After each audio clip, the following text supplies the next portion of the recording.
Good morning to you, and thank you so much for finding time to be with us today. This is a special coverage of the Kenya's election. As we all know, the country is going to its elections today, and Kenyans around the country have lined up in the polling stations, and they are voting for their leaders, starting from the MCA to women representatives to senators to governors and to the presidential candidates that we have. And this year we do have 4 presidential candidates. Thank you so much. Good morning, good afternoon, good evening, depending on where you're tuned in. My name is Miriam Mugutu. And before I take us to the headquarters today, where Wesonga is sitting in for me, let me just bring us up to date with the headlines of the leading newspapers in the country. And the Star newspaper, the main headline, President Who? It's either Raila or Ruto as Kenyans cast their votes. And then just below that, Ballot mix-up forces IEBC to call off Kakamega and Mombasa polls. The story is on page 6. Court of Appeal gives IEBC power to use a digital register. The story is on page 9. And then we move on to the People Daily. The main headline on the People Daily, Kenya's a date with destiny. That is the main headline and special pullout to help you count your votes. And the Daily Nation, Kenya, time to call it. It is your job to hire government.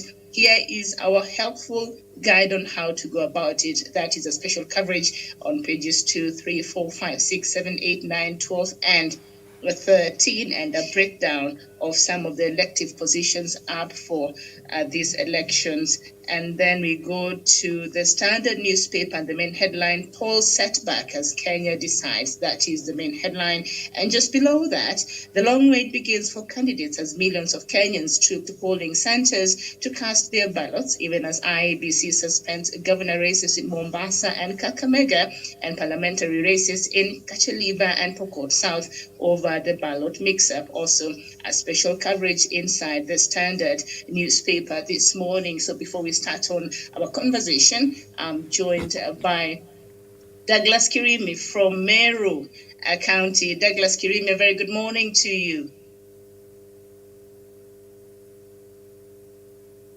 Very well. As we wait for Douglas to set up, we are also joined by Samuel Tawish, who is also on the ground trying to bring us the latest on what is happening. Samuel Tawish, a very good morning to you.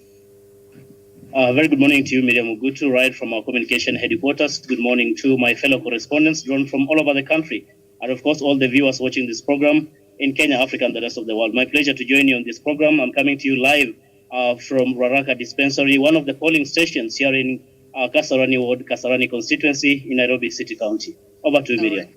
All right, thank you so much, Samuel Tawish, and we shall be looking to hear what is happening there in Ruaraka constituency. And of course, in our main headquarters today, sitting in is Daniel Wesonga. Daniel, a very good morning to you, and thank you for warming that seat today. A very good morning to you, Miriam Mogutu. Good morning to my good brother, Taruish Olesasina, who is on the ground. Good morning to Douglas Kirimi Bundi, coming all the way from the Mount Kenya region. And good morning to our viewers here in Nairobi, Kenya, of course, who are casting their ballots this morning and across the country. Good morning to the African continent, which is watching the election as it happens here in Nairobi, Kenya. It is indeed my pleasure, Miriam, to be on the conversation and to sit in for you this particular morning. All right, and I think we'll just start with you from there. I know on your way to the office this morning, I don't know what is it you notice. Kenyans are queuing in the polling stations, or anything that you can bring to our attention before we get into our conversation.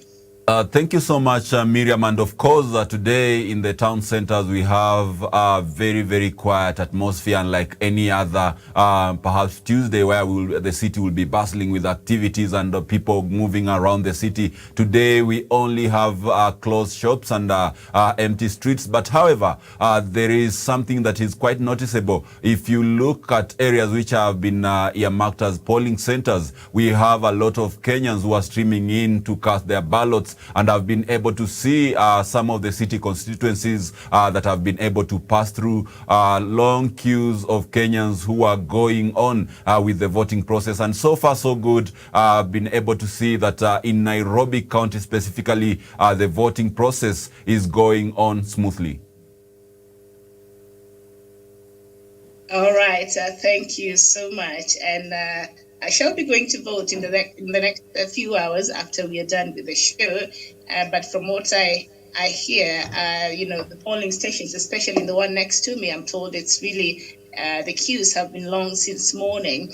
And so I'll take us to Samuel Tawish. Samuel Tawish, please remind us again where you are and what is happening.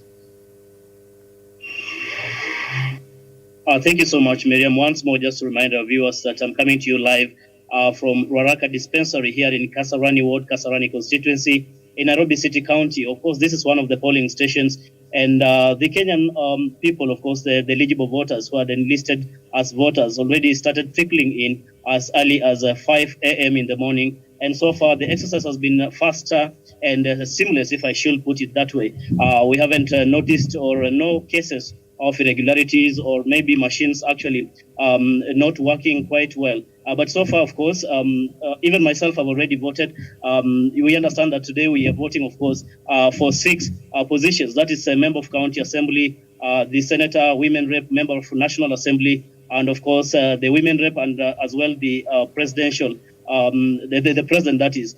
So basically, that is what is happening here. Of course, people continue to queue and just exercising their civic duty to vote today. Remember, it's been a 3-month campaign period, and this is now the D-Day where people now, the Kenyan people are now going to the ballot really to elect their representative who are going to really to govern them in the next 5 years or so. So it's a very, very defining moment for Kenya, this being a transitional election where we're having a president, an outgoing president, really who has served his second and last time in office, not seeking, of course, re-election. The presidential candidates, as we all know, of course, leading by Raila Amolo Odinga and the Deputy President, William Ruto, George Wajakoya, as well as Waihiga Mwaure. Those are the 4 presidential candidates, and very critical, really, Kenyans making that decision today on the ballot as to who is going to be the next president. So basically, that is what is happening here. And as you can just see, of course, those are just some of the queues we are having here at these particular polling stations. And so far, of course, people have been coming and trickling in here, doing the exercise, really voting, and nothing so far has been reported in as far as any malpractices or irregularities are concerned. Miriam. All right, thank you so much. And as you speak, of course, a couple of presidential candidates have already voted. Deputy President William Ruto voted early in the morning in a school in Sugoi. And of course, Waihiga Mwaure also have already casted his vote. And right now, Raila Odinga is making his way to the old Kibera Primary School. I can see some images here. Kenyans, I don't know if they were in the queue and they left the queue so that they could escort Raila to his voting, poll, but we see a lot of, he's just making his way right now to the old Kibera Primary School where he is expected to vote. President Uhuru Kenyatta also did cast his vote earlier on this morning, and other notable leaders from across the country. So before we even go on with the conversation, I think it will be proper for us to look at the latest as far as these elections are concerned. And yesterday, there were confusion that rocked Mombasa, Kakamega, and of course Tharaka Nithi counties after they received ballot papers that do not belong to them. The Independent Electoral and Boundaries Commission, IEBC, suspended gubernatorial elections in Kakamega and Mombasa over ballot paper mix-up. I don't know, what is your thoughts on what transpired in this ballot paper mix-up yesterday, Daniel?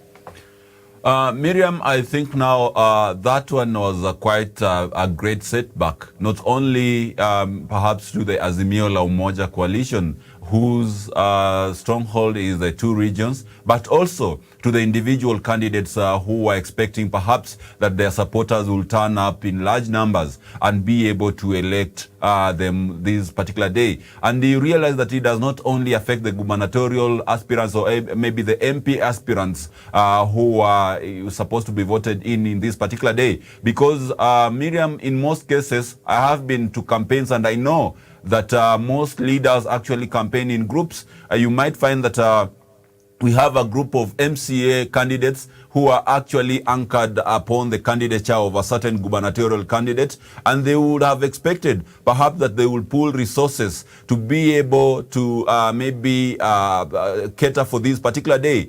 I guarantee you that this day is the day, apart from any other normal campaign day, it is a day like no other, because candidates actually spend an arm and a leg in this day to pay agents to be able to mobilize and to do any miscellaneous expense that might come out thereabout. And therefore, Miriam, it's a huge blow to the aspirants. It's a huge blow even to the people who are warming up to go and elect their leaders in this particular day. And I can guarantee you that it's going to have even more financial implications to these aspirants, because extension of the voting period on their side means that they are going to spend more. And you have seen how expensive elections have become here in Kenya and Africa at large. You see people gathering, you go to address them, and you have to part with a lump sum of money, in what they call the listening allowance. So to me, Miriam, I think it has a big implication, and IEBC will not have allowed this to happen. And I believe it is out of sheer negligence. We cannot be having a general election where ballot papers which are meant for Kirinyaga are found in Mumias. We cannot be having a general election where ballot papers meant for Kilifi are found in Mombasa. We cannot be having a general election where a certain ballot papers meant for Area X actually have a heading saying that they are for Area Z or Y. So, Miriam, I think someone in the logistics and field department of IEBC has to be held liable. Also, the IEBC, I believe the DCI should come in and be able to conduct an investigation and be able to unearth the level and the magnitude of negligence that was on the printer side, in that we are having these errors, coming out only a day to the election, or in fact, hours to the election. So I think, Miriam, IEBC, in as much as the logistics and due diligence is concerned, they have failed the people of Kenya in a big way. We remember the days when we had the ECK, the defunct ECK, which was on much basis, it was maybe anticipated to be lethargic, owing to the fact that lots of things back then were actually in a manual way. There was no this advancement in technology that IEBC is enjoying today. We would have expected that these errors were happening during the days of the defunct ECK. But unlike IEBC, ECK never used to have maybe this kind of confusion in distributing and disbursing the ballot papers or any electoral materials. So to me, I think, Miriam, these are big mistake. And if IEBC is not careful, then someone is going to go to a court of law, and any officer of the IEBC who will be found liable of negligence, including the chairman himself and the CEO, Mr. Wafula Chebukati and Marjan Hussein Marjan, they will be actually prosecuted, and if found guilty, then they will have to pay the price for this particular negligence, Miriam. I submit. All right, thank you so much. And to our viewers, in case you're wondering, that is the entourage of presidential candidate Raila Odinga, one of the leading contenders in these elections, and he's just made his way to Old Kibera Primary School, where he is expected to cast his vote. I see also from where I'm seated, Baringo Senator Gideon Moi is just right now casting his vote. Samuel Tawish, this mix-up, and you wonder, last minute, IEBC had time, and we want to believe that they did have the officials where these papers were being printed in Greece, and they were inspecting and seeing and making sure that the right procedures were followed, so that we don't have this kind of mess that we saw yesterday being announced. Now there are, two counties that will not get to cast their votes for the gubernatorial seats, but also there are a couple of constituencies which Kenyans will not get to cast their votes today. That is in Pokot South and also in Kacheliba constituencies, and all this is because of the mix-up of the the ballot papers. And so you wonder, why the last minute? Did they not even have time to inspect these ballot papers before they were dispatched? Very well, thank you. Thank you once more, Miriam. Indeed, a lot of reaction has really emerged out of that, of course, happening yesterday. That the mishaps about, of course, the ballot paper, some found, of course, in Tharaka Nithi, others in Mombasa, those that are supposed to be in Kakamega, also found in Kilifi, and such kind of course, confusion.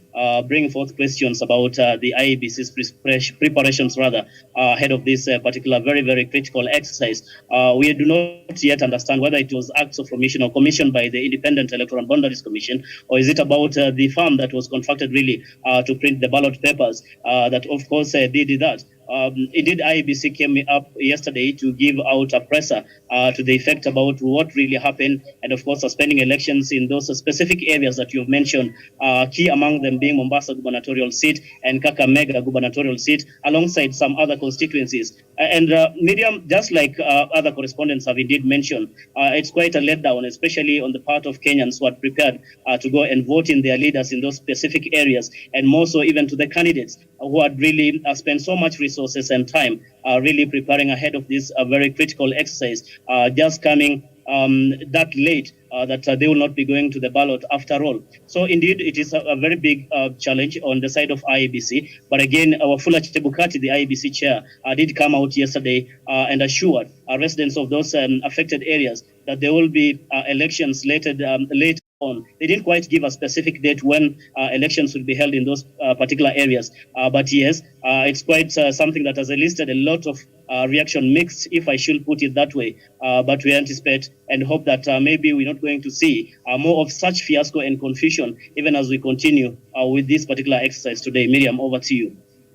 All right, thank you so much. And of course, at this point, we are joined by Gladwell Kiragu. She's usually in Thika or Kiambu, sometimes in Nairobi. I don't know where she's situated this morning.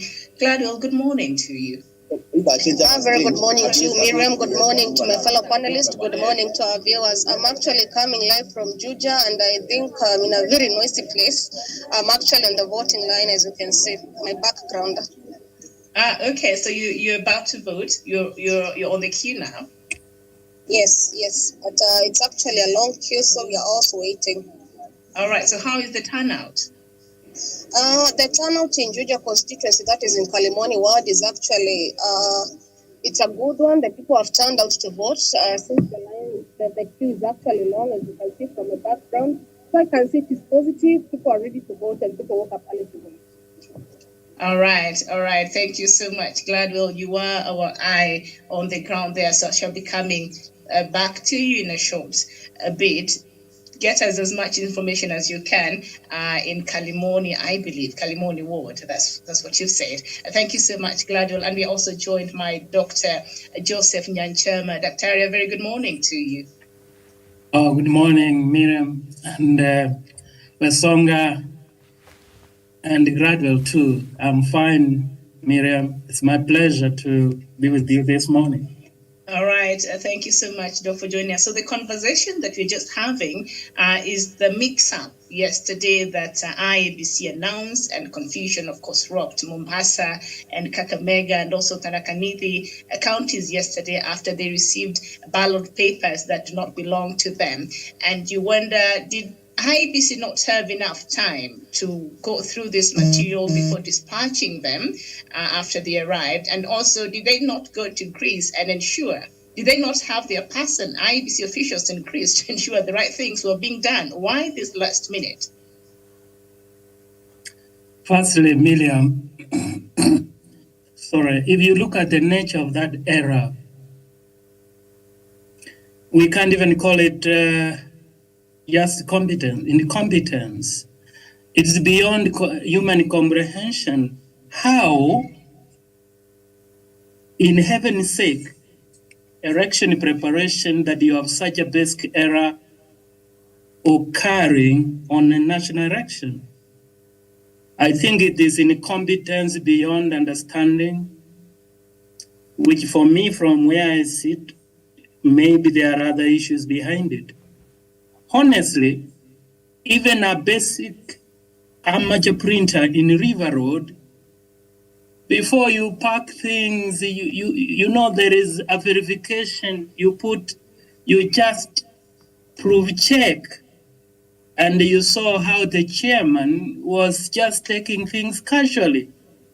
The tone makes the music. Even the way he was announcing, he didn't take it very seriously.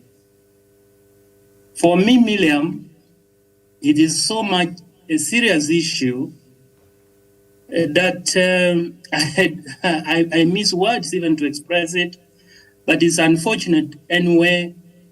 But all of the voters on those affected areas should be told not to lose hope.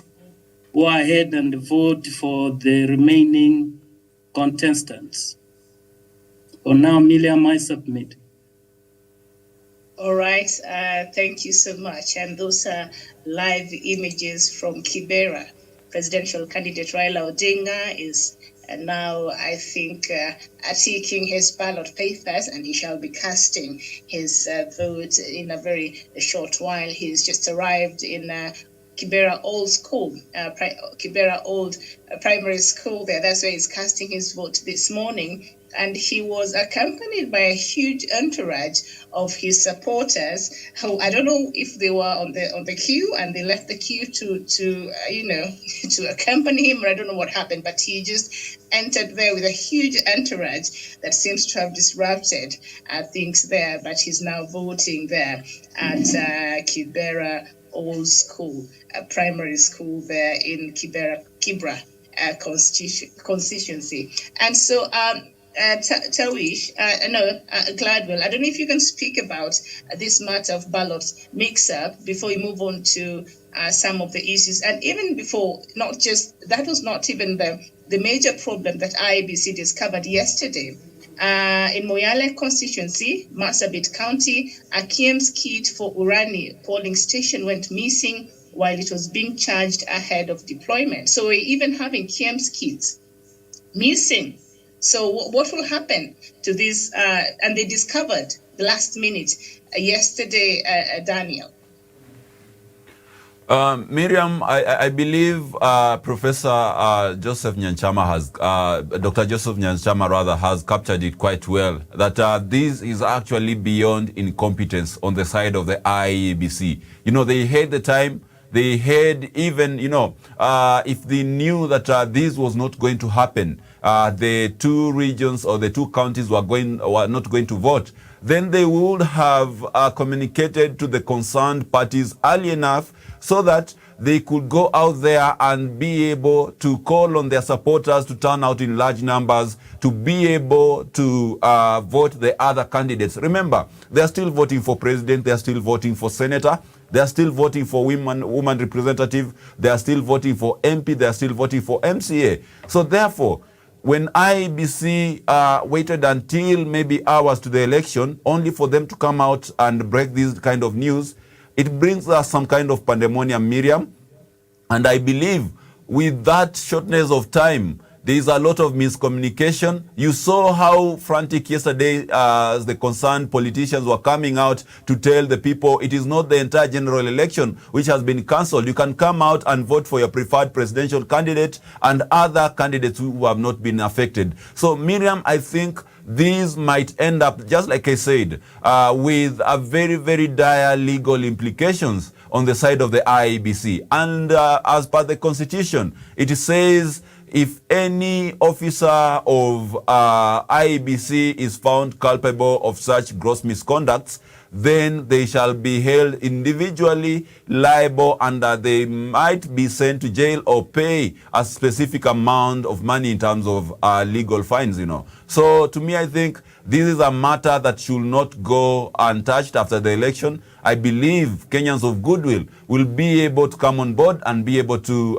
call upon the relevant authorities to investigate and be able to bring a conclusive reports. And if there is any culprits who are behind this kind of mess we are witnessing, then they might be, they should be brought to book. Because Miriam, remember, it is taxpayers' money that goes to waste whenever we have these kind of scenarios. And we cannot accept this kind of extravagant blunder on the side of IEBC. IEBC is bankrolled by the people of Kenya. IEBC should do its due diligence. IEBC should have abated these kind of errors a day to the election. And therefore, Miriam, it has an implication to the people of Kenya in terms of costs. It has an implication on the side of aspirants in terms of costs. It has an implication on the Republic of Kenya for the pandemonium and the kind of disarray that is creating at this particular moment. I submit. Okay, thank you so much. And I think Samuel Tawish is now ready to join us and bring us the latest from where he's situated this morning. Samuel Tawish, I see you have a voter with you there. Precisely, Miriam, and indeed, of course, I still continue to monitor how the exercise is going on here at this particular polling station in Ruaraka Dispensary. And just like you mentioned rightly there, Miriam, of course, I'm joined by one of the voters who has already cast his vote, just to give us his experience, rather a glimpse of how the process has been. Really, let's listen to him. Welcome so much. Habari yako? Tafadhali kama unaweza tuelezea tu umepiga kura tayari, shughuli nzima ya kupiga kura imekuwa namna gani?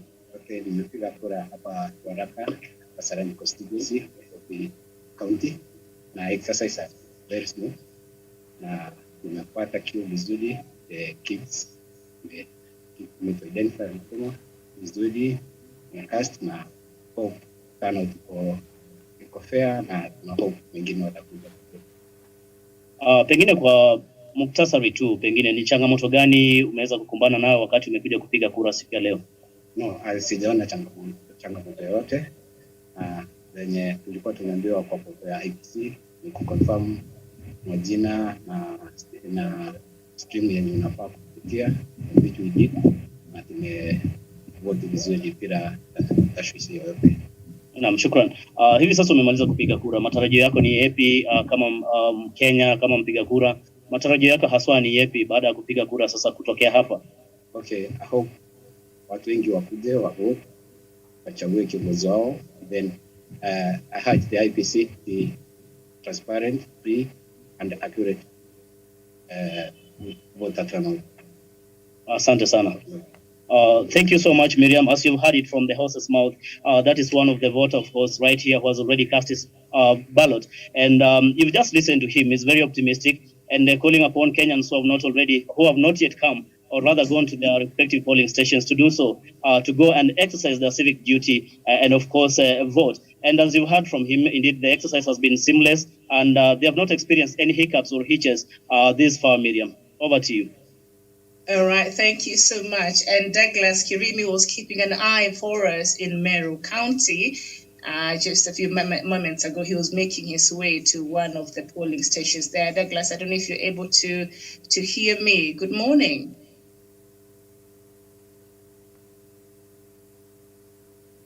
Douglas, good morning to you. Okay, so he's probably voting.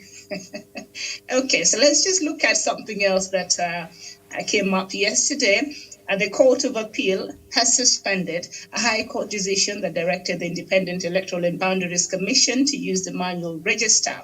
The appellate court said UDA has made a case for the grant of the orders of a stay of the entire judgment delivered on August 4th, 2022 in the Nairobi court in the constitutional petition E306 of 2022 pending the hearing and determination of the intended appeal.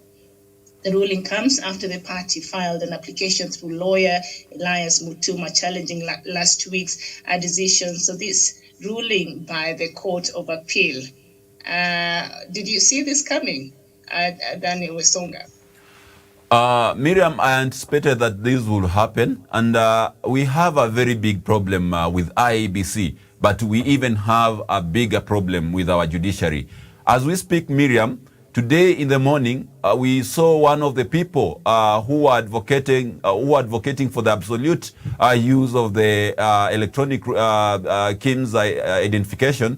Mr. Rigathi Gachagua, who is the MP for Madeira, failed to be identified using the same technology. So therefore, Miriam, one thing I've always said is that sometimes technology fails. And in scenarios where technology fails, the courts were very clear. Let us have a manual register.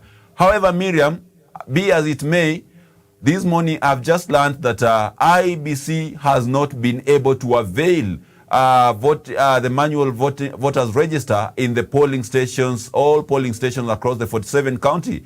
In like 15 polling stations in Busia, our man in ground is telling us that there is no manual register which is being used. People are just filling some kind of weird forms and then they're allowed to vote. Today in BD Primary School, which is in the environs of Nairobi, all people whose fingers cannot be identified, just like Mr. Gashagwa, are being turned away because they cannot vote, because the Kim's Kit cannot be able to identify them. As we speak, the Roots Party presidential candidate, Mr. George Wajakoya, has been turned away in Mumias and been told to come back later to vote because the Kim's Kit could not identify his credentials. So Miriam, I believe it's a mess, and this mess has been occasioned by the ruling by the appellate court, which overturned the previous ruling by the High Court, which had said we must have the manual register with the IEBC at each polling station,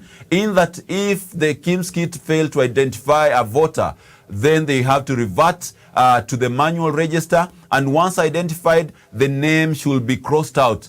And that is how it ought to have been, Miriam. But as it is, Miriam, we are actually wallowing in a mess in the name of IEBC identifying people using the Kim's Kit, and they don't have the manual register. You can ask around, you can contact our agents who are in the ground. They'll tell you not every polling station actually have a manual register. So what is happening to the people who fail to be identified with the Kim's Kit? They are being turned away. Miriam, that is breaking of the law. And I believe they're denying these people their democratic right by turning them away, and it shouldn't happen. And that precipitates and sets stage, Miriam, for a petition and other legal battles that will face IEBC in the future. So to me, I think this was allowing for room that will create chaos, room that will actually bring liability on the side of the IEBC and might actually bungle the election. And I don't know the timing of this ruling by the appellate court. Was it a strategy? Because, Miriam, the timing was quite suspect. UDA had a whole week to be able to lodge this case in the Court of Appeal, but they waited until the last minute, at the 11th hour, where maybe the other parties could not go and also maybe lodge a complaint or maybe lodge a case in the court of law, for them to be able to bring this kind of court case. And the court, the three-judge bench actually rushed and gave a ruling, and therefore left the other parties without an option of going to appeal on the same particular ruling. So Miriam, I believe this was something which was calculated, and there is some kind of dalliance between the civil society. There is some kind of dalliance between the civil society and the judiciary and UDA, and UDA and IEBC. I believe it is a symbiotic kind of relationship, and therefore that is why you are seeing the appellate court making very, very outrageous ruling only hours to the election. That is why you are seeing IEBC failing, in logistical expeditions only hours to the election. And Miriam, we have other myriads of problems. Apart from missing the manual register, we have cases that have been reported by our agents on the ground that in constituencies such as Kiambaa, IEBC has been unable to allow the party agents to be able to access the polling stations. What does that mean? It means that IEBC, just like it has been doing, it is still hell-bent in operating in secrecy, and whichever thing that they are doing in secrecy, Kenyans are not aware, neither are the party agents, neither are the aspirants themselves. So we have to ask IEBC, why is it doing things that are actually contradictory to what the law states? And I believe, Miriam, these things are going to haunt IEBC, and to large extent, and unfortunately, they might even haunt the election itself, because they are simply creating a basis on which these elections could be bungled. And therefore, Miriam, I think it is not quite a good thing that we are seeing all these things happening only hours into the polls. So to me, I think we must be very, very careful on the path that the IEBC, our courts, and other players have taken in these particular elections. I submit. Very well, Daniel Wasonga. Thank you so much, Dr. Nyanchema. The Court of Appeal suspending the High Court decision that directed that we do have a complementary physical register. So now, and the challenges that Daniel Wasonga has just highlighted there, hopefully, the IEBC officials will find a way in case a voter is unable to be identified by the biometrics, there should be a physical register, and it is provided for in the law. So the insistence, and now this court ruling that just came in the 11th hour. What's your thoughts on this? You're muted. Sorry. Just imagine this scenario. Wasonga, thank you very much. Miriam, let us look at it this way. At what point in time did the Court of Appeal rule that the manual register should not be used? They ruled at a time when all distributed materials should have reached their various destinations.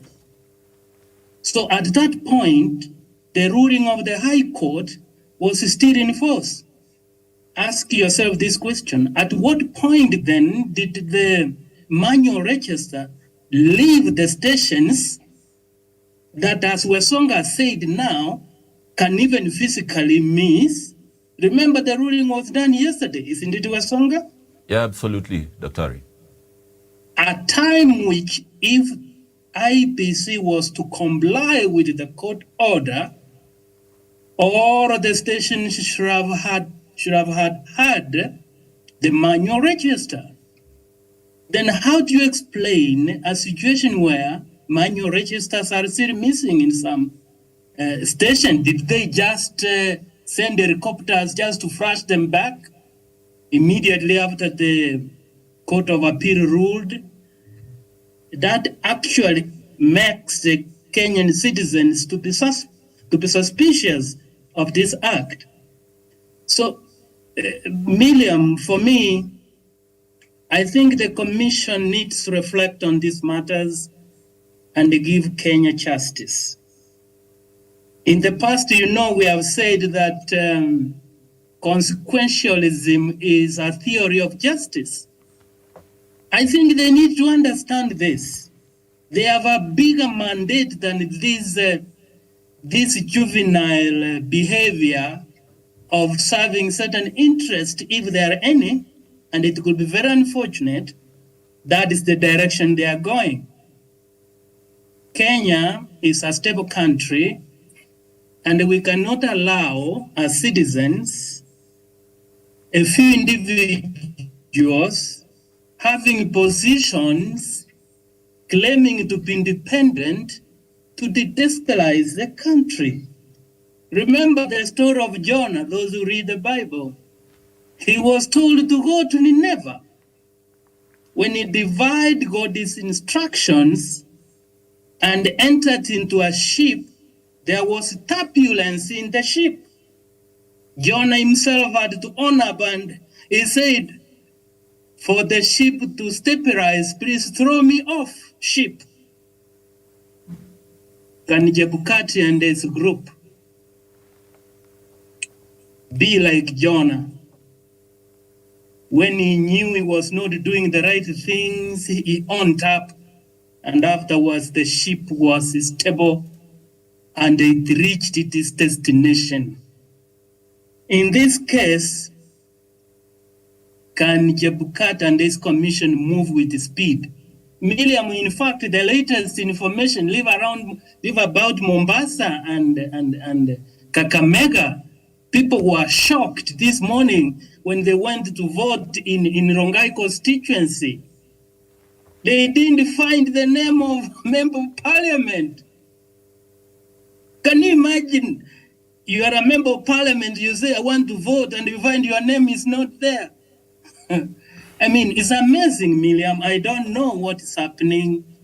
I think this thing is now going beyond what we said. Simply, it's not incompetence. I can't agree.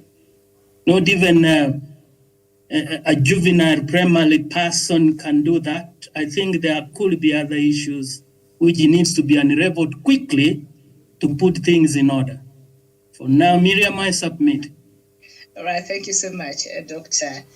Joseph Nyanchama, joining us from Nairobi now. As Daniel Wesonga, you mentioned there earlier, Professor George Wajakoya was unable to vote as Kiem Skit at his polling station fails. And that is a presidential candidate. And another old lady, 80-year-old grandmother in West Pokot, was told that to go back out and sunbathe and out a jua. And because the KM's kit could not identify her fingertips. And the Nation this morning is reporting that KM's kit fails to identify Rigathi Gachagua, that is the running mate for Deputy President William Ruto. And Mr. Gachagua was forced to be identified to vote through manual register after a number of attempts through the Kenya Integrated Elections Management KIMS kit using his fingerprints failed. So look at that when you read through things like this, and that is just a few examples that we've had, and we're not even halfway through the voting process. Samuel Tawish, I see you have some update for us. Well, thank you so much, Miriam. I just wanted to give you a glimpse of how the exercise is going on here at Ruaraka Dispensary polling station. Of course, like I'd given you an update earlier, that voters continue to queue and, of course, exercise their democratic right really to choose their leaders. And as you can see right there, Miriam, these are just but part of the IEBC officials or clerks really who are overseeing this exercise. I just want to take you through this exercise briefly, Miriam. Once you come in here as a voter, the first thing really you have to come and your name is being, rather you come to this particular agent so that your name is, your details which are captured in this KIMS kit actually recognized. Once you're done with that, of course, Miriam, you come here where you're going to be given now the ballot papers. Remember, we are being given 6 ballot papers. And also another very critical thing is that every ballot paper really must have that rubber stamp from IEBC, that voters must make sure that every ballot paper they go to use in the ballot box or to put in the ballot box must actually bear that rubber stamp from IEBC, without which, of course, the voters are not allowed to go and cast that vote. Or if they do, then that will be a void vote by the end of the day. So basically, that is what is happening here. You have to come with your national identity card and your, of course, details as captured in the KIMS kit, actually being checked in that particular, as you can see. That is one of the vote, of course, just checking his details in the KIMS kit. And once you're done with that, rather, you come here and you collect the ballot papers, 6 of them, from member of county assembly, national assembly, the senator, women rep, governor, and of course the president. And once you're done with that, of course, you'll head all the way to the booth where you'll be, of course, going to choose rather, or take before heading to the booth, I think it's important for Kenyans to know that all your ballot papers needs to be stamped before you can actually cast them. Yeah, sure. Miriam, that is one of stamped, there will be spoiled votes. If they don't have the official stamp, there will be spoiled votes. Sure, Miriam, and that is one of the critical things that the IEBC officials and even the observers are very keen on here, making sure that every of the ballot paper that a voter really picks from the IEBC officials here must bear that rubber stamp from the IEBC, without which, like I've mentioned earlier, Miriam, that vote will be void by the end of the day. I think it's basically just part of the, of course, a stepgap measures to make sure that this exercise is above board or beyond reproach, in that we are not going to have any ballot papers which are not originally from IEBC. And basically that is why they are capturing and making sure that they have to have or to bear the rubber stamp from IEBC. So Miriam, as they just complete with that exercise, after you've taken the ballot papers, you come right here. As you can see, that is one of the voter. They, of course, just making her choice, rather ticking specific candidates, after which you'll have now to come to the ballot boxes here. As they have been marked, you can see there's a presidential ballot box, and there's member of National Assembly, and also member of County Assembly, and then to the member of County Assembly. Member of County Assembly, the senator, and then a woman representative that is also a representative in the National Assembly, and of course the governor. So there are about 6 ballot boxes in number. That in itself means that you'll have to choose the 6 candidates out of the so many, of course, aspirants who are in that particular ballot paper, Miriam. Thank you so much, Gladwell Kirago. What can you tell us from where you are and also this ruling from the Court of Appeal yesterday? Thank you so much, Miriam. I've already voted, and you can see people actually streaming in and streaming out. The process is actually going on smoothly, and you can see also there are some women who've taken the advantage of the election, whereby they're doing business, selling uji, etc. So the process in Juja Kalimoni ward is actually very smooth. You can see people are actually walking in, walking out, and we're actually hoping for the very best. And Gladwell, your thoughts on that ruling yesterday when the Court of Appeal suspended High Court's decision that directed Independent Electoral and Boundaries Commission to use the manual register. What do you make of that ruling and the timing of it? Miriam, as I've always been saying, a manual register is something that is very important, as I'm actually there. And just to bring you a part of it, there's some confusion here whereby the people here are not sure whether you're using your first name, that is the surname, or you actually are using your first baptizing name. And I've seen so many people actually missing in the list, and they're actually confused on where they are going to vote. So Miriam, I think, and I was also when I was voting, I've seen that some people are also missing in the King's kit. So we are wondering what next, Miriam, because manual register is something that is very important. I'm still waiting to see what next, because people's names are actually missing.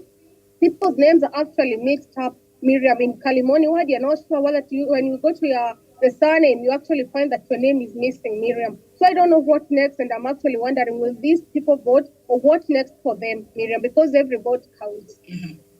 And the last time we were having this conversation a few weeks ago, you said you had checked your details and they were not there online. So were you able to get your details? Were you identified biometrically, or you had to use the register? Now, what happens, Miriam, is when I found my name was not there, I went to the IBC, and that is when I had to be fixed back. So, not everybody knew that you could check the name, or you could check the portion online, and that is where there's confusion actually here, because when you're trying to check the portion, it seems that they are closed, the system is down. So people here are stranded, and when you try to check it online, it was not available. So that's why there's confusion in Georgia. All right, thank you so much, and please keep an eye on us and for us there, and I shall be coming back to you in a short bit. Douglas Kirimi, I don't know if you're able to speak to us this morning, Douglas. Douglas. Very well. So we're not able to get to Douglas. Wesonga, there are a couple of things that Dr. Nyanchama brought up, and that is, while this ruling was made yesterday, this suspension of the ruling by the High Court, by the Court of Appeal yesterday, it should not have affected much of the the physical register was supposed to have been at the polling station as part of the election materials. Are supposed to be there because of the ruling that was made earlier by the High Court. So the fact that this is not the case, George Wajakoya has not voted because his name was missing in the KM's kit, and I guess there was no physical register there. And the irony that Rigathi Gachagwa's name also missed, and he had to use a physical register, and yet it is UDA that went to court to challenge the High Court ruling. What do you make of all this? Miriam, just like I said in my opening remarks on that particular topic, I still believe that these guys were conniving and they are working together.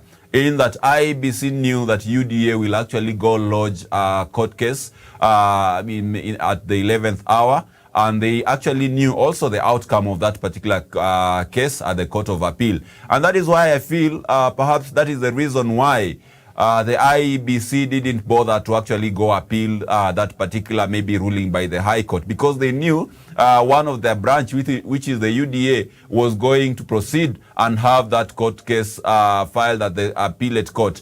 And the Court of Appeal actually also knew that this case was going to come, and they actually perhaps maybe premeditated on the outcome of that particular case. And therefore, all that culminated into IEBC not putting in an initiative to ensure that the manual register are printed and availed to all polling stations. Otherwise, Miriam, how would you maybe explain the fact that the register was available in Madira to identify Rigathi Gachagua manually, but it is now missing in Matungu and BD Primary School, where Wajakoya has been unable to vote because the register is not there. So I think, Miriam, this was something which was premeditated, and IEBC knew that, behold, there could be a ruling by the appellate court maybe hours to the election, which might not compel them to use the manual register. Therefore, they didn't see the need to print the manual register for all these polling stations. And I believe, Miriam, that is how much the IEBC is compromised. I do not trust that man Wafula Chebukati. I do not trust his officers. And it is because by the way of conduct, the way they have conducted themselves, Miriam, does not invoke or maybe motivate any kind of confidence from the Kenyan populace. So to me, I think, Miriam, these are things which were done behind the curtains. These were things which were actually connived together between IEBC, the judiciary, and the UDA party of the Kenya Kwanza coalition. And the Kenyans have everything to get worried, because this is a total disregard of the law. Because even in the ruling of the appellate court, they said the IEBC shall resort to the manual register only if the KIMS kit failed to work and there's no way they can be repaired nor replaced. So to me, the fact that Wajakoya has been turned away, it means IEBC has been able to exhaust all these provisions that were given in the ruling. And therefore, to me, I believe the last resort would have been not to turn away the voter, because by turning away the voter, it means you are denying this particular individual their right to vote in this particular election. The rightful thing they would have done as per the court ruling would have been to actually go to the manual register, search for their names, and be able to allow them to vote and then cross that name. That would have been the case, Miriam. But going by what IEBC is doing, it is actually encouraging voter apathy. Because, Miriam, before you go to the voting booth, it is not that you have all the entire day upon yourselves to go and vote and maybe idle and lazy around. Some people wanted to go vote so that they could go do other useful things that could build the economy. Some people wanted to go vote so that they could travel. Now tell me, in a scenario where you are being told, go back home, you are not even given the timeline where you should come back and be able to maybe try out, maybe to see whether your credentials will go through. It means these people, once they are turned away, they will not be able to vote. And that is what contributes to voter apathy. So to me, I think, Miriam, this is something that is quite sad, and it shouldn't be happening to a commission where Kenyans have been able to pump billions and billions of shillings to just ensure that the election is seamless, free, fair, credible, and verifiable. Wafula Chebukati has let down the people of Kenya, and like I said, all these mistakes, all these blunders that are being instigated by the IEBC, they should be brought to book, and I believe Kenyans of goodwill are going to bring Wafula Chebukati to task to explain why he has bungled this particular election in such a manner. It doesn't matter if it is one voter who has been turned away because of technicalities, but the rule of law, Miriam, has to be applied, and we have to make sure that no single Kenyan is denied their right to vote. And because Wafula Chebukati has been able to go against that particular law, then I believe it is only fair that once the elections are done, then IEBC should be brought before the court of law, and it should be made accountable for all these blunders. I submit. All right, and I've just been going through the latest. The areas where voting started late, especially in Westlands constituency, where voters had not yet started voting, even just over an hour after the official voting time had elapsed. So MP Tim Wanyonyi was just urging his supporters to please be patient and not go back home, and they hope that the time that has been lost will be compensated later on. And of course, Nelson Harvey has already voted in Upper Hill Primary School, and Nairobi Governor candidate Polycarp Igathe has cast his vote at KTTC polling station that is in Westland constituency. And also, who else? Of course, long queues forming at Westlands Primary as the polling station is yet to open. That was like 4 hours ago. Hopefully, that has been sorted out. So that is just a couple of things that are going on there. I don't know if Douglas is able to bring us to update us on what is happening in Meru. Douglas is not there. I think we lost him there. But Deputy President William Ruto, who is the Kenya Kwanza presidential candidate, about 3 hours ago, him and his wife, they did cast their votes at Kosachei Primary School in Tabo constituency in Uasin Gishu County. There he arrived early in the morning, and of course Raila Odinga also did cast his vote at Old Kibera Primary School just a couple of moments ago. And Wahiga, I think, also did cast his vote earlier at Upper Hill Primary School. And Wajakoya, unfortunately, was not able to cast his vote because the KM's kid could not identify his particulars. It's very interesting. And Daniel, I think what you've just brought up there, it's interesting. Like for Rigathi, there was an alternative. The physical register was there, but for Wajakoya, it was not there. And for in West Pokot, that lady, the old lady, 80 years old, her fingerprints were not able to be identified. And instead of her being given an alternative, she was told to go back outside and bask. These are IBC officials who told her to go outside and bask. I don't know until what time, and then come back or go home. I'm not sure. So it's a lot going on, Dr. Nyanchama.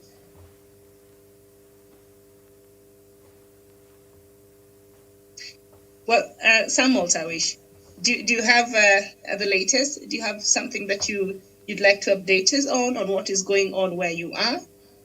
And are you voting in the same polling station? Absolutely, Miriam. Indeed, I was here very early in the morning and I did exercise my civic duty. I already voted. And now, as you can see, I'm basically just continue to monitor the entire voting exercise as it proceeds. And just like I mentioned to you earlier, Miriam, maybe also a point of correction. This is not really Ruaraka polling station. It is in Ruaraka dispensary, but again, this is called Ngumba. This is a Ngumba polling station. We have about eight polling centers here, or rather in this particular polling stations. And the process so far, Miriam, remains very seamless and faster. People continue to come in, they are trickling in, and once you identify, of course, where you're supposed, the stream you're supposed to go and, of course, cast your vote, just proceed all the way there. And once, of course, your details have been, you've been able to identify your details through the KIMS kit, and then you proceed, of course, to get the ballot papers and choose the candidates of your choice. And Miriam, like I've said earlier, so far we've not reported, or nothing has been reported so far in terms of malpractices or irregularities or people coming in and finding maybe their names are missing. We've not quite had such kind of cases this far. Only that to stress this very critical thing, Miriam, is that every person who is eligible to vote, who has been enlisted to vote, must make sure that they come either with their passport or the national identity card, without which, Miriam, even if your name is in the, of course, in the KIMS kit or in the voters register, then you will not be allowed really to cast your vote. So that is also one very critical aspect we need to inform and let our viewers really understand, that they have to come along with their national identity card. If not, then they have to come with, of course, their passport. Those are the documents really that you need to be allowed to participate in this very important exercise. So far, the exercise continues to be, the exercise is progressing on well. We haven't quite noted any hitches, and I anticipate that the voting will continue, and maybe the lines will increase, rather the queue will increase as time goes by. But people continue to trickle in and, of course, cast their ballot, and others are still, of course, coming in. Maybe just to remind you also about the case you've reported, that maybe the issue to do with the identification for one running mate for Deputy President William Ruto, Rigathi Gachagua, and of course Wajakoya, one of the presidential candidates. It is good that they have been able to, they have been cleared really to vote. after their names were missing in the Kim's kit. But again, like the courts ruled yesterday, IEBC has an option of using the manual voter register in case the Kim's kit really failed. And that is the essence of having the manual voter register in place, just in case the Kim's kit really fails. So far, nothing much has been reported, and we hope that this exercise will continue seamlessly to the end of voting today, so that Kenyans can go back to their homes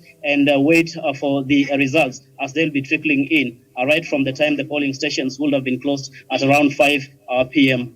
This evening. Miriam, I submit. Okay, thank you so much. And news that have just come in, Esther Passaris, the Nairobi women representative candidate, says she's been unable to vote after the Kim's kit at her polling station failed. She asks IEBC to allow use of manual register for verification, and voters disappointed as Kim's kit fails at Indangalasia primary in Matumbu constituency, and a section of voters at Farasi Lane ECDE section are frustrated by a delay in the voting process due to faulty Kim's kit. And then, of course, the lady, the grandmother, 80 years old, she's quoted as saying, "I went to vote and they told me to go back out and sunbathe. How will that help me?" And that is after, in West Pokot, the Kim's kit was unable to identify her fingerprints. And yesterday, of course, IEBC chairperson Wafula Chebukati had said the commission shall stand guided by the orders of the Court of Appeal this afternoon, and we have directed our staff that they will have the physical register and will only use it if all the Kim's kits fail. So if that was the directive by Wafula Chebukati yesterday, how is it that in particular places in this country, there is no that physical register that once the Kim's kit fails, a voter can be identified? Is this a coincidence that in some parts of the country, the alternative is available, but in other parts of the country, this is not the case? Dr. Nyanchama, you're muted. I think, Miriam, the IEBC needs to know is that in Africa, we always say that the higher up the tree, the thinner the branches.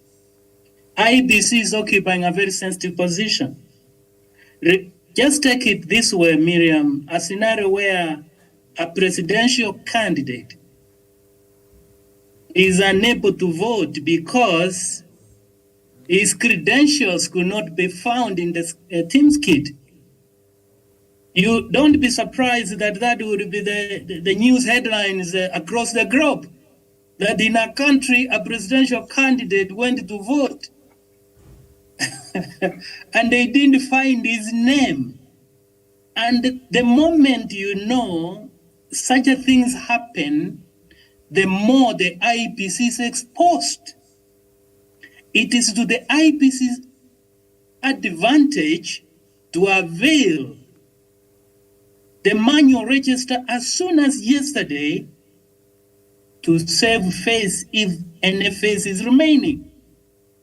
Because that is very embarrassing, Miriam, to say the least, that some other constituencies, their manual polling stations, their manual registers and others are not. Like telling an old woman to go out and bask in the sun to soften the fingers. I mean, which was the most convenient option? Is simply to check her name in the manual register and tell Mama to go home. I mean, why are they embarrassing all the senior citizens like that?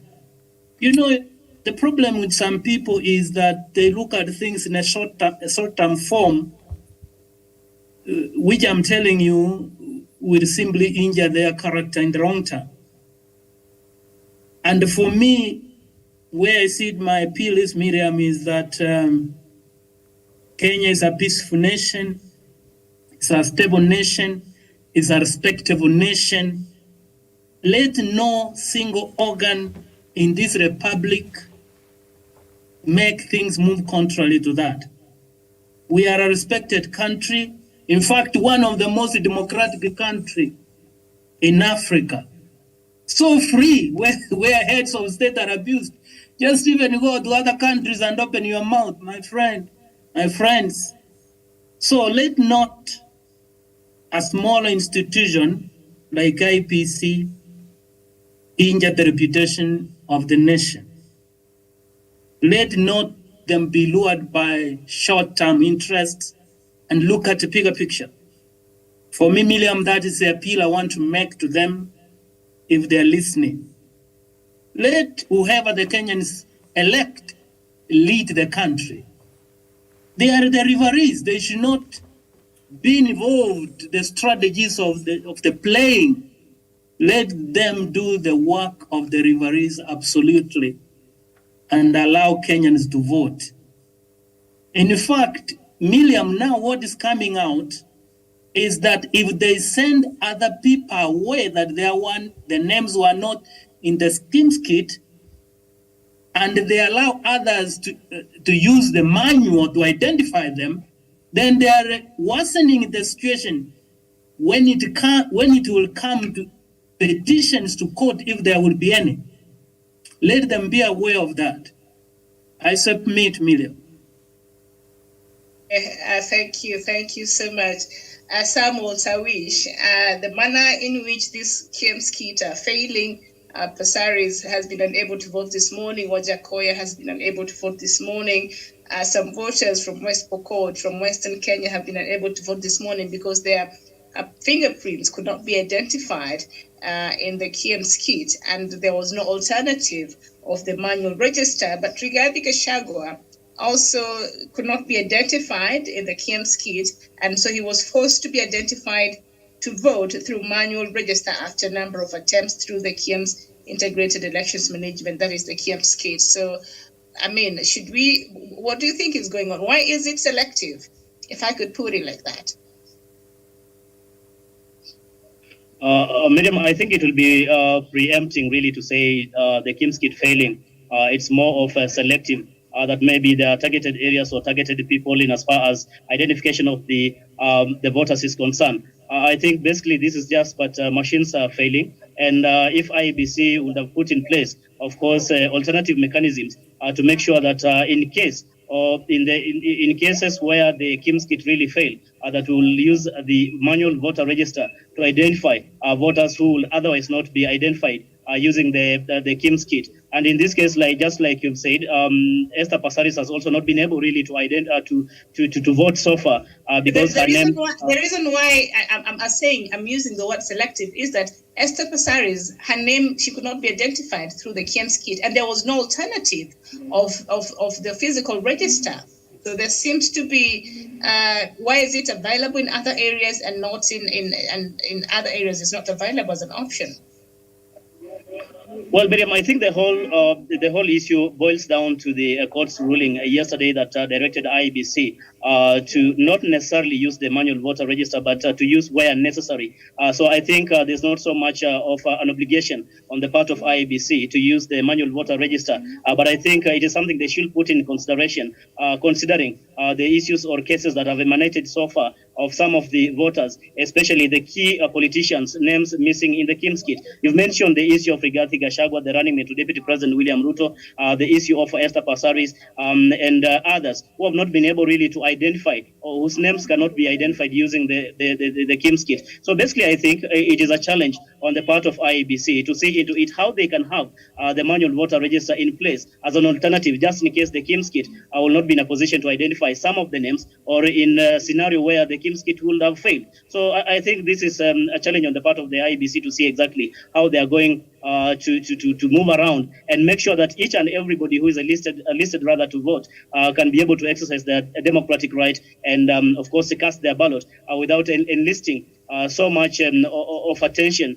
in as far as some of them really missing in the voters register, Miriam.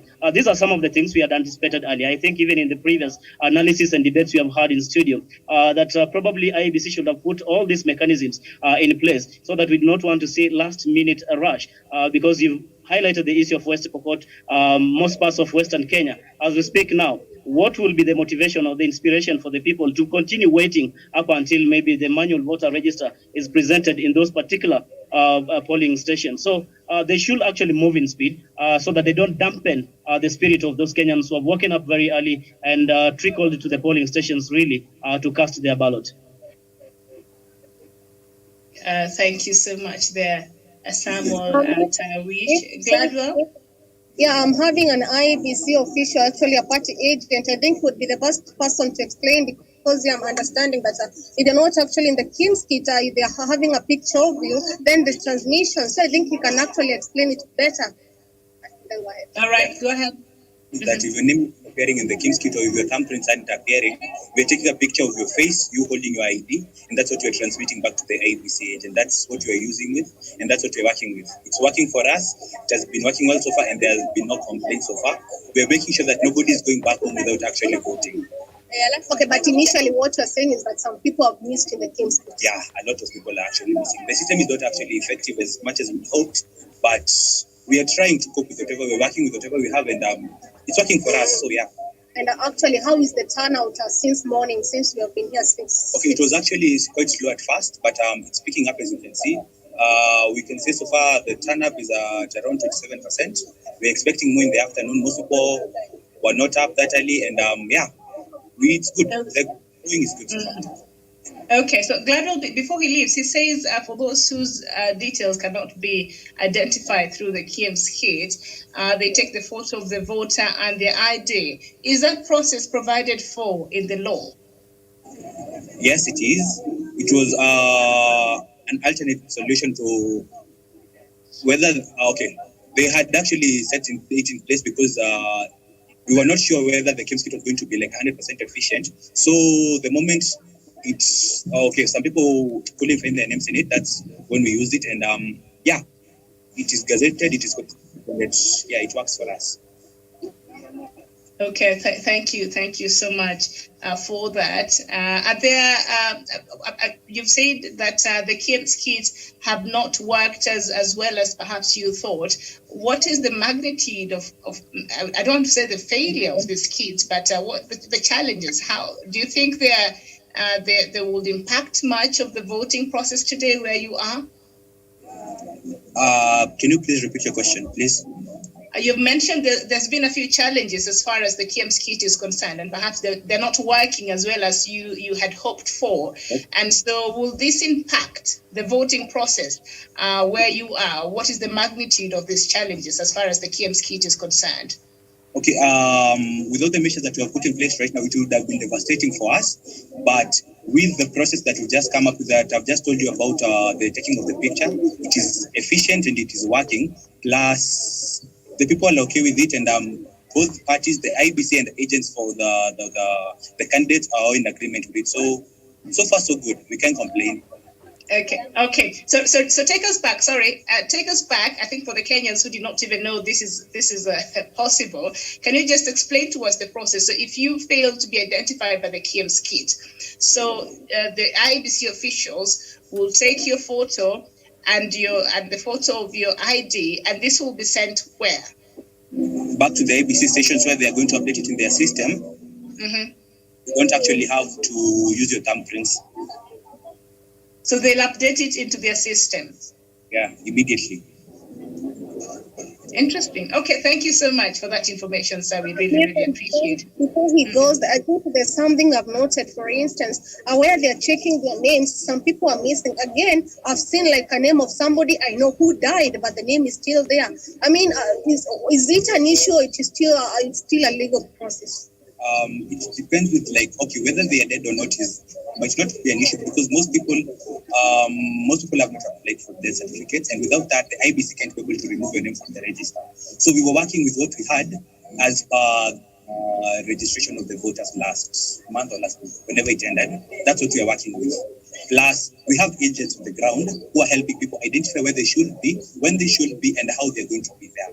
Okay? Yeah, that's it. All right, thank you so much. Gladwell Kirago, that person that you said passed on, when did they die? I think it's 2 years ago. Oh, and the KPMG just did the voter cleanup. Their name shouldn't be there at all. The name is actually there, and that's why I was shocked, because I also didn't expect to find it. That's why I was asking about the name. All right. But thank you so much. Thank you so much. I didn't get his name. My name is Ken Kiari. Ken, thank you so much for your help this morning. We really, truly appreciate the information that you just shared. Daniel Wesonga, are you aware of that process, the alternative process, and how many Kenyans do you think are aware of that? Thank you so much, Miriam. And of course, I just got reports from one of our men on the ground in Nairobi that had been accompanied by his elder folks, and they were actually able to be identified through the same process that has been brought to the fore just right now from Juja constituency. So it is something that has been happening in part of the polling stations. However, maybe what would note with concern is that this is not happening unilaterally across the country, and I believe this is a miscommunication on the part of the IEBC. How I wish that even as per yesterday, Wafula Chebukati would have given a presser and maybe informed the officials who are involved in the elections and the agents that should there be quite a hitch like we are having at the moment, then scanning the documents as they have done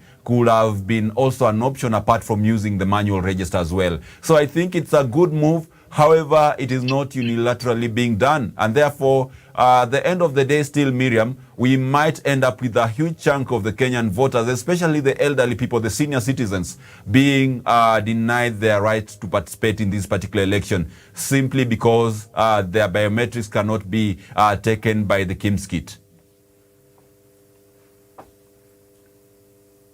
Dr. Nyanchama, the new identification alternative that the IEBC official has just shared there.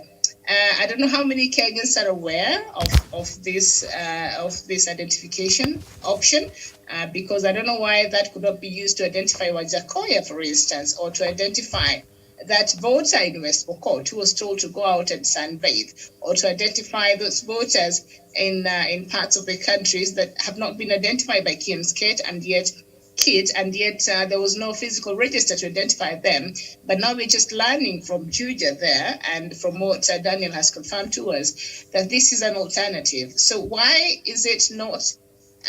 Are the IEBC officials aware of this? And also, he's explained there, they take your photo, they take your ID details, also photo, and they send it to the IEBC. So it is the IEBC officials who will update your details on their website. Are we opening a Pandora's box here? Because how security tight? What is the safeguards in place? For you to know as a voter that your details will reach the IEBC. There will not be a connection problem. Hopefully they'll get there. And why was this not told to us in good time? Thank you. Thank you, Miriam. Just even ask the second question this way. Which is easier? To take time to take a photo, to take an ID, submit it to someone else, or simply use the replica manual register? That is required. That is in the law. In the law. Ask yourself, Miriam, this way. Why do they find it convenient that way? Because for me, that system is opaque, and the inherent risks are enormous. Because they are saying you take the photo of a voter plus the ID, you send it to a certain IBC somewhere. Look at it. What is the validation process of that? Miriam, that is for me an opaque process. The more transparent one was to have a replica manual register. If you miss here, you just check the manual, or what is your name? Is this, or it is there. You are given the papers, you vote, you go. In fact, now, going by the answer of that IBC officials, I am now convinced more than ever that there could be something being concealed from the Kenyan citizens as far as this voting process is concerned. And the Chepkat needs to come out and explain. And in fact, the system is again very discriminative. Why have they not taken the vote of Basalis quickly? Or why didn't they take Wajakoya quickly and send, and then Jakoya votes and goes? So, Miriam, it is as simple as this. There is a reason why the other party was fighting the manual instead of IBC. Ask yourself, who was to make the appeal? Was it the IBC or a political party? It is the IBC who was to appeal the ruling of the High Court saying this particular ruling is going to affect us this way. They never appealed. And I still insist, Miriam, where are they going to retrieve the manual registers from? Because already the High Court had ruled. It is by law that they were to have them at the polling stations. So the assumption was they were already at the polling stations. Exactly. The issue of saying they are not there cannot arise at all. And I think the commission needs to come out and tell Kenyans what is going on. I don't want to labor the point, Mina, because the more I talk, the more, in fact, the more that guy talked, the more I got disappointed. He didn't convince me. The risks are inherent risk in that process are enormous. Let the Kenyans on that way. They should not use that system of voter sending word. No, let them avail the manual register immediately to supplement the sync process. For me, that's what I will say, Miriam, for now. Mm-hmm. Thank you. And Dr. Ari also Gladwell said that she knows of a person who died 2 years ago, but they were present. I don't know how, Gladwell, maybe you expound on that. How did you see their details if there was no physical register at the polling station? How did you know that they're still... Is on my far end, there's a place where people are going to check their names. Actually, that it is a kind of a list, and the name is actually there. And something, and I'm hoping, I considering that the person died 2 years ago, I didn't expect to find a name actually there in the list. That is why I was asking what happens, because the names, I've seen some people there who died a long time, but the names are still there. Miriam, allow me to make my final submission because my phone is actually going off. I can see that. The turnout in Kalimoni Bridge is actually increasing about 27%, but I can see that people are still actually streaming in. The voting process is going on smoothly. We have not seen any drama. There's no conflict. It's a very peaceful election. I submit. All right. Thank you so much, Gladwell Kirago. Something there to ponder about, Daniel. I mean, KPMG took their time, or I don't know if they didn't have enough time to clean up and to audit the voter register. Now you hear a voter who died 2 years ago is still on the voters register.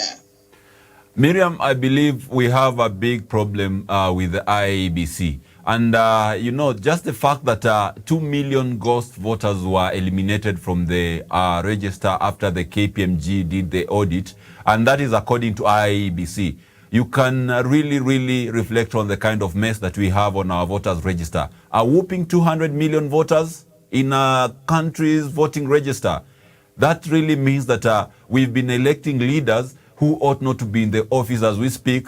And it's because perhaps these elections have been over time manipulated through the rogue register, through the ghost voters that they are in there in the register. So, Miriam, I think this is something to worry about.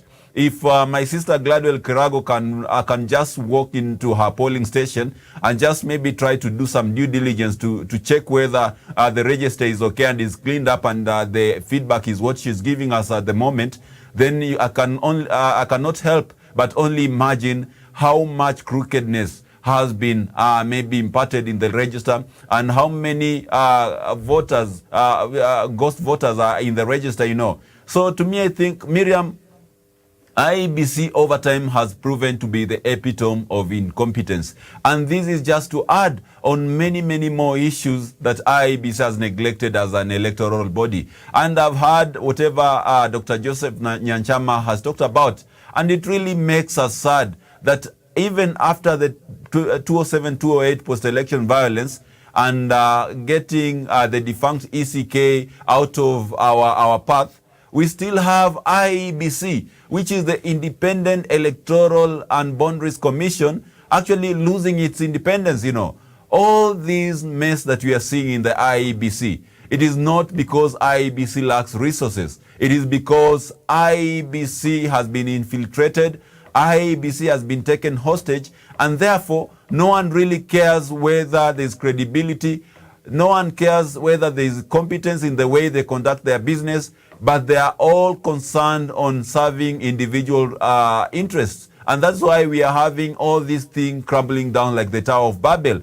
Everyone speaking their own language in IEBC and officers doing as they please, and there's nothing that can be done about it. And that is what we call anarchy, Miriam. And anarchy can only breed, chaos and bloodshed. And if we have this path continue to be followed by IEBC, then I can guarantee you, Miriam, as the sun will rise tomorrow, there will be a court case, against the IEBC after this election. And furthermore, there shall be chaos in this election if IEBC does not move with caution and be able to mitigate some of these mistakes that we are seeing at this particular moment. It is very unfortunate, Miriam, that some of these mistakes cannot be rectified at this particular moment. But as it is, like Dr. Nyanchama said, IEBC has been exposed, and it has been exposed in a bad way. Never again shall we allow IEBC to have a chairman like Wafula Chebukati. And it is on both sides of the political divide, because I believe, Miriam, even if people in Mombasa are not voting, all the presidential candidates are losing out. We had voters who are going to vote for them. If a certain old woman is not being allowed to vote, or an old man is not being allowed to vote in a certain part of the country, you never know who they are going to cast the ballot for. So therefore, Miriam, this is something that should be condemned by both sides of the political divide and all Kenyans of goodwill, because it is not something good for our country. And IEBC failing on its mandate, it only means that taxpayers' money which are paid to the IEBC to prepare for the election, taxpayers' money which is paid to IEBC in terms of remuneration, has all gone down the drain because of incompetency by Wafula Chebukati and his commission. I submit, Miriam. Oh, very well. Thank you, Daniel Lesong, and of course, 4 officials of the Electoral Agency who were found holding a meeting at the home of a former member of the County Assembly MCA aspirant in Homa Bay in Western Kenya have been fired. The Independent Electoral and Boundaries Commission showed the officials the door for committing an election offense. And 3 others, 2 in Webuye East and others in Webuye West, both in Bungoma County, were also sacked for similar reasons. IEBC Chairman Wafula Chebukati said during an election preparedness update yesterday. So firing these IEBC officials is not enough, because if they're colluding, because why would they be meeting with aspirants? If they're colluding with these politicians and they're having meetings with them, and yet they are the people who are supposed to be ensuring the safeguards of the integrity of this election, firing them is not enough. I think there should be a step further so that things like this don't happen again, and hopefully there will be no more cases like this. So even as we conclude the show this morning, because some of us have to go out and vote, Samuel Tawish, where you are. Samuel Tawish? Okay. We are not able to. Miriam, I can hear you. Yes, Tawish, I'm sure you were listening to some of the information that Gladwell Kiragu was able to bring us, and what the IEBC official there was saying, as far as if your name has failed to be identified, if your details cannot be identified through the KIEMS kit, then you should be able. They will take a photo of you and then they'll take a photo of your ID, and then it will be sent somewhere to the IEBC, I don't know, the website or whatever, the officials, their clerks there, will be able to put you in the register. What if for the people who have never bothered to register as voters and they arrive there? Because this could really open up Pandora's box. That's what I was saying, Dr. Nyanchama. There are Kenyans there who never bothered to go register as voters. And if this is what IBC is doing, so they'll just have to show up to the voting stations, and then they know very well that the details will not be identified, and they will have the luxury of their photos and their IDs being taken and them being identified as voters, because we don't know the safeguards that have been in place. I'll come back to you, Dr. Nyanchama, but first, I'd like Atawish to comment on this matter and these emerging details.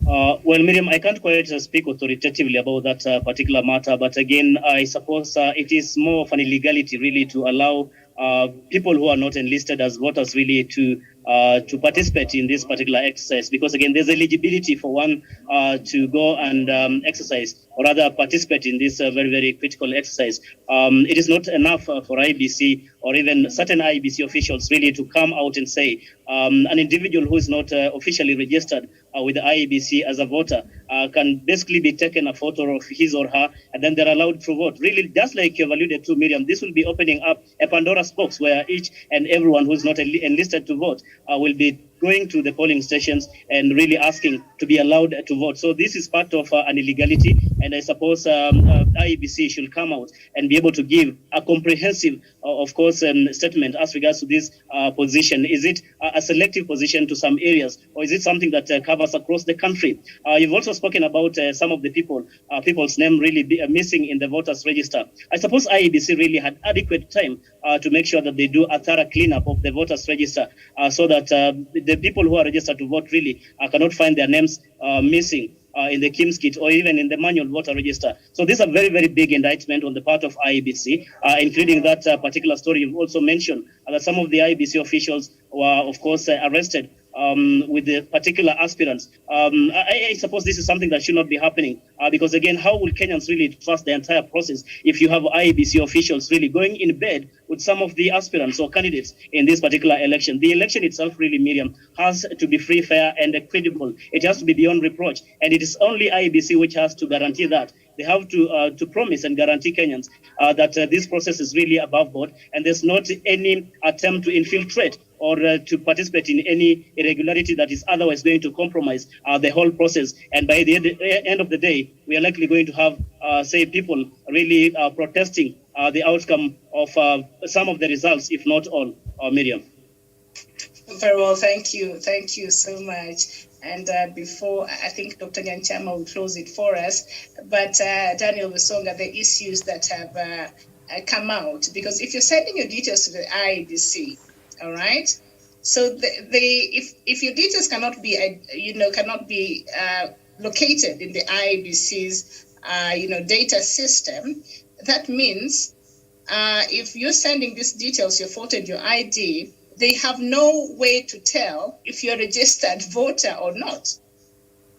Essentially, if your details cannot be found, I'm assuming they don't have your data. So anybody can actually send their details there, even for those who did not initially register as voters. And this is an assumption I'm making because, IEBC has not really provided for us with the safeguards that they have put in place to ensure this new alternative way of identification is actually, proof tied, that your details will be safeguarded and all that. And so are we playing with fire here? Are we setting ourselves up for system of IEBC, the electronic system, works in such a manner? It only points to one thing that Dr. Nyanchama said, that this system is not foolproof, and it means that anyone can be able to interfere with the system, because if you can send the details on the about the voter, the photo and the scanned ID, and it's able to grant the voter the go-ahead to vote, then it means someone sitting somewhere could actually do the same thing and the system could be manipulated. And now, just going back based on the same development, this company which was given the tender by the IEBC for transmission, that is Smartmatics International, it actually it accepted liability in Venezuela's election, saying that more than 2 million votes were inflated in the register. It also accepted liability in the Philippines, saying that more than 1 million people voted even before the polls were opened. And many, many other countries where it was given the tender to supply technology. So if it is the same company that is supplying technology to IEBC, and it is the same company that confessed that indeed its system had been manipulated multiple times. And to add on what Dr. Nyanchama is saying, it actually confirms to us that also equally the system in Kenya is not foolproof. It is a system that can be infiltrated and be manipulated by any Tom, Dick, and Harry who has rudimentary knowledge about ICT. So to me, I think, Miriam, it opens more and more about the ugly underbelly of the IEBC in its failure to be able to secure even its system. It means that these systems are not tamper-proof, So what that means is that we are having an opaque system, a system that could actually be manipulated by any Tom, Dick, and Harry. And therefore, that means, just like you say, that IEBC cannot be able to conclusively and comprehensively determine if an individual is a voter or not, because there's no anything, to back up maybe this modus operandi that is being used by the IEBC. So to me, I think, Miriam, it points to the other side. It points to the fact that IEBC does not have quite a tamper-proof system, and therefore it really puts IEBC again on the spot in regards to the electronic identification of voters and the transmission of the results. Mm-hmm. Very well, thank you. And I think Dr. Nyanchama, as you wind up for us, it takes us back to where you started, and you asked which one would have been easier, to have the physical register, check the details of the voters, in case the names, in case that the kids fail, or to now this other process that quite frankly, I didn't know about. I've just learned about it this morning, and I'm sure a lot of other Kenyans don't know about, because we've seen a good number of them being turned away from the voting stations because the details could not be identified. So somebody has not told them your photos and your IDs could be taken and then sent to the IEBC. So obviously that information might not be there, because Pasaris would have voted, Wajakoya would have voted. Okay, but regardless, name failed, but there was a physical register to check his name there, and so he was able to vote. So I don't know. Are we setting ourselves to a bigger problem here? Miriam, if you allow me the latitude, I'm joined by the IEBC official here, and specifically the presiding officer in this particular polling station. He goes by the name Morris. Perhaps he's going to give us just a brief about how the exercise has been so far, and tell us maybe if they have encountered any challenges on the part of IEBC in as far as this voting exercise is concerned. Karibu sana. Maybe you should begin by telling us your names and, of course, how the exercise has been generally since morning. Okay, my name is Morris, and I can say the exercise has been smooth. We opened at 6 a.m. and so far the turnout is good and the exercise has been smooth. Are there some challenges that you have experienced as IEBC, or even voters who are coming in here really to cast their ballot? Have you experienced any complaints, any challenges on the part of the voters who are coming in here to exercise the democratic right? And even, sorry, as he answers that question, maybe he's also ask him, are there any voters who have been turned away because their names could not be identified through Kiem's kit? No. In my polling station, there is no voter who has been turned away. Okay. Maybe you can talk about what you are doing for people with disability. Voters who are coming in and they're disabled. How are you assisting them to ensure they vote? Okay, voters with disability, we give them first priority. They don't queue. They go straight to the registration. And they'll be assisted in any way that it will be deemed so. Example is if someone is on a wheelchair, the booth will be lowered so that you'll be able to exercise this right and vote privately. That's and maybe, the day is still early. What happens when someone who has visual impairment, because I'm blind, walks in? How are you going to assist them? You'll be assisted. For example, as a PO, there's a form that I can sign, Form 32, that I declare the secrecy and I'll assist. Or if he comes with somebody, or she comes with somebody, that person will have to sign that form so that we will assist. How about in circumstances where a voter's detail is not maybe is not captured in the KIMS kit? Do you have alternatives or safeguards to make sure that those particular voters really are able to exercise the democratic right to vote? So any safeguards for voters whose details have not been recognized or captured in the KIMS kit? As I said earlier, all voters that have dealt with their details are captured in the KIMS kit. Yeah. So just in case there's a case where the voter's details are not captured, what are the alternatives for such a voter? Mm-hmm. An example, if the biometrics doesn't work to identify the voter, we'll use the MRZ code, of which a PO will authenticate by the voter taking a picture and identification card, so long as he's in the list of the polling station. We have people with disabilities who don't have their hands. What happens to them? It's face recognition. Thank you so much. So Miriam, that is an IBC official who is the presiding officer in this particular polling stations here in Gumba polling station, just giving us an update of how the exercise has been since morning up to now. And as you've heard from him, they haven't quite experienced any hiccups or challenges in as far as the voting exercise is concerned. And they've also put safeguards to ensure that voters whose names cannot be identified by the KIMS kit can be, they will take the photo and of course using the identity card really to try and authenticate whether their details or they are captured as enlisted voters. You've also heard from him that they're giving priority to pregnant mothers and as well as of course, the people with disabilities. Those are the people given priority once they get into this polling station or anywhere. Of course, they're given priority to cast their ballot. So basically, that is it. Yes, please help me understand what the IEBC official there has said. I've heard him talk about facial recognition. That's what I heard. Sure, Miriam. They're saying in case the KIMS kit is not in a position to really give the details because of various reasons, then they'll have to take your identity card number plus, of course, taking your photo because to authenticate, really to find out whether you are registered as a voter. And once that is done and your details, of course, are captured in the KIMS kit, you'll be allowed then to cast your ballot, Miriam.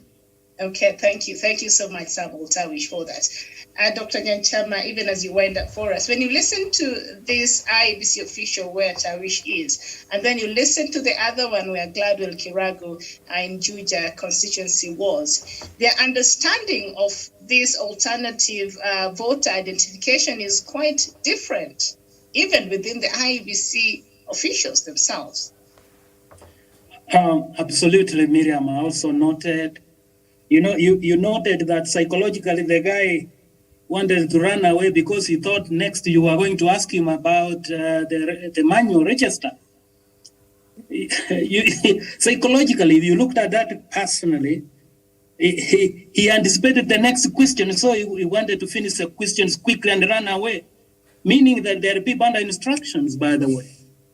You see why they are mumbling is because it is not even very clear to them on how that one works. That is why there is a difference of understanding between where Gradwell was and where this guy is. Him is talking of an image to be captured there. The other one was talking of you take the image, you take the ID, you send. So they are not reading from the same script. In fact, casting more suspicion to that. I mean, it is interesting, Miriam, but all the same, since you have said that I make ending remarks, I wanted to say this, that especially the public officials where the commission is inclusive, is that they need to know this in life, that when you do things right, Miriam, you will enjoy your memories. The commission has a chance to do things right so that wherever they will be in the future, they will enjoy their memories. We want this election to be peaceful because, as Mahatma Gandhi said, there is no way to peace, there is only peace. It is not late. It is now midday. Still, the people are eager to vote. They can still quickly avail the manual register as a backup, so that they also save the agony of the senior citizens. If they are not identified in Kim's Kit, then they will resort to the manual register. In fact, even if still you look at the ruling by the appellate court, it never said absolutely you ignore the manual register. It says that use the Kim's Kit as the primary identification, and if you can't, you can resort to the secondary. They only said, let the manual register be secondary. The way they want to avoid it exclusively, then it's, casting certain suspicion. Where, of course, IBC has done well, we congratulate them, because we can't say the mistake is pervasive across the polling stations. Where they have done well, we congratulate them. But where there are pervasive mistakes, please, they need to move quickly and correct. Kenya is a peaceful nation. We want to be peaceful after this. We go to our own personal business. Or what we want to insult is our leader. Nobody's going to put food on the table for you. We only want to elect a prudent leader, and we want to do our business. Please, IBC, move quickly, correct where there are fundamental mistakes. Let Kenyans exercise their fundamental right of electing the person they want. Miriam, I submit. Very well, thank you so much. And I see presidential candidate George Wajakoya is addressing the press right now. And he's yet to vote. He's yet to vote, and he's not very amused. I've just listened to part of what he's saying. And he's castigating that ruling yesterday that overturned the High Court, judgment, that ruling that was made yesterday by Court of Appeal. He's not a very happy man. This afternoon, it's just 2 minutes past noon here. I don't know, Daniel, as we close, anything that you'd like to add with the information that has come out? Would you like to, while you're observing the IBC officials, the inconsistency in how they're describing this alternative process of voter identification, is there anything you'd like to add, and then we can just wind up? Miriam, it is unfortunate that IBC has embarked on this path of dishonor that was walked maybe years back by the defunct ECK. I've just received quite some reports from Makueni County and Moso, Kibwezi West, and other parts of Makueni that we had people lined up to cast their ballot as early as 5:40 a.m. in the morning. But up to now, the IBC officials are yet to open the polls in this particular area. And this has been even raised by the outgoing Makueni governor, Professor Kivutha Kibwana. And I think it's a bit worrying that it seems that the script is coming out. There is a well-calculated voter suppression and, by the IBC itself in the strongholds of the Azimio la Umoja movement. And I'm hoping to see how IBC is going to tackle this. But to me, I think it's not quite good. And IBC is setting ground to manipulate this election by suppressing the Azimio la Umoja stronghold. And this could actually be a basis for the bungling of this particular election. So as we go even as for ourselves out to vote, it is quite good to have this in mind, that IBC has already shown the signs and the symptoms that is not acting in good faith, and therefore we should be very, very careful with the way it is handling its matters. I submit. All right. I want to thank you so much for your time this day. Of course, it was declared a national holiday to allow Kenyans to go out and vote. So much so that even the local supermarket this morning, they've closed. I could not even get my newspapers today. So they've taken this very seriously, and I think it's important. And Kenyans, elections do matter to us because that is the only way we get to have a voice as far as what we want and the kind of leadership we want and the kind of governance we want in the country. When you look at how many Kenyans were able to travel across the country to go back to their polling stations. So IBC should do right by Kenyans, and we shall continue watching and observing and keeping our viewers up to date with what is happening. Thank you so much, Dr. Nyanchama. Thank you, Daniel Wesonga from the Punchline Television Station headquarters in Nairobi. Thank you, Samuel Sawish, who was our correspondent on the ground today. And of course, Gladwell Kirag, who was not able to get in touch with Douglas Kirimi, who was supposed to be coming to us from Meru County. He did, get some few technological challenges, but hopefully in our next broadcast, I should be able to join us and update us on what is happening there from Meru County. My name is Miriam Mugutu. I need to go cast my vote, and I'll see you next time. Thank you so much, and have yourselves a peaceful and a wonderful day. Bye-bye, and thank you for watching. Thank you very much.